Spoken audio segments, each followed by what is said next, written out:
Welcome to my channel Daily Talent Show. The reality show regular Joey Essex gets lucky on Love Island. Joey Essex made a surprise entrance into the villa on Love Island as ITV nudged the reality show further into the mainstream. Welcome to the most unlikely ratings battle ever as two prime ministerial hopefuls, plus a reality show regular Joey Essex, went up against each other on ITV after the popular star had been parachuted into Love Island. Everyone had looked shocked on Love Island by Joey's sudden presence, wondering if he'd walked on to the wrong set in Spain. If anyone was a candidate to do so, it was Essex. No one looked as baffled as Keir Starmer in Starmer v Sunak, ITV2's, when he was asked about a £2,000 tax rise by Sunak. Love Island had returned 24 hours earlier, ITV1 Mon, bizarrely following Coronation Street in the schedules. AV1 went from the Corrie cobbles to cobblers. Buses are doing everything possible to drag Love Island into the mainstream. They're no longer satisfied with a few bewildered grannies watching it with their grandkids. Not only had they launched it on the main channel on a Monday night, but they'd tossed Joey Essex, a familiar ITV face, into the melting pot of Mallorca. It suddenly gave Love Island a celebrity feel, even though some of the boys looked at him blankly as he walked in. Their faces were saying, "Who's this geezer?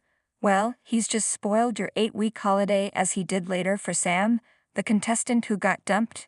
Joey Essex has been on just about every show with celeb in the title, but he is most famous for his turn on I'm a Celeb when he failed to tell the time correctly.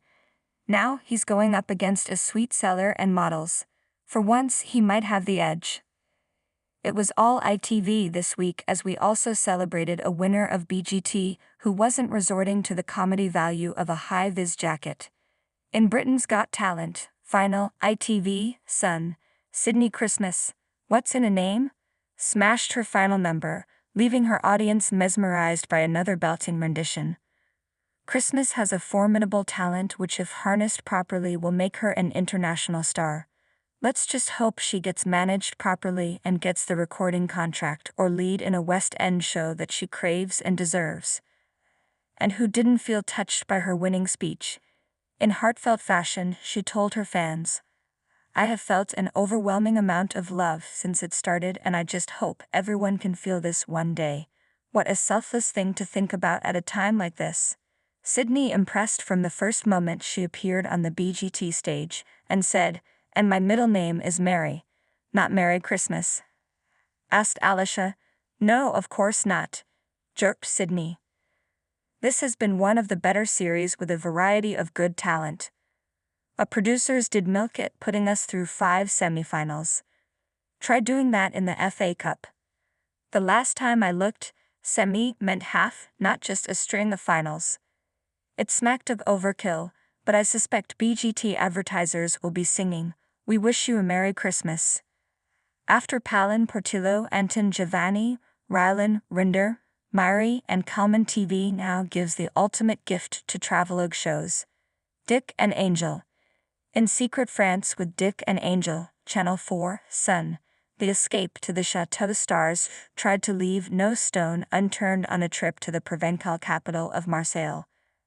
"Everything is so old," illuminated Angel as they walked the souk-style streets of the port city. That said, maybe only Rick Steen has ever ventured to Marseilles, even though it does look rather spectacular from a drone shot.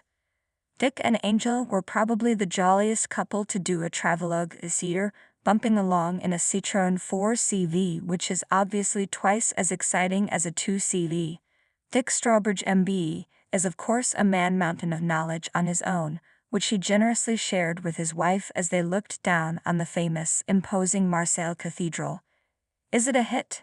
Never underestimate this couple who made Chateau, living in France, look doable. If you've got a former celebrated member of the Royal Signal Corps on hand to fix a boiler, 4 floors up. He also cooks a mean bouillabaisse too if Secret France is anything to go on.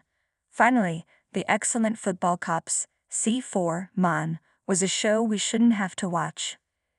If you think we have moved from the days of out-of-control thuggery, This new series proves otherwise with long-held rivalries still festering. Stay tuned and subscribe the channel.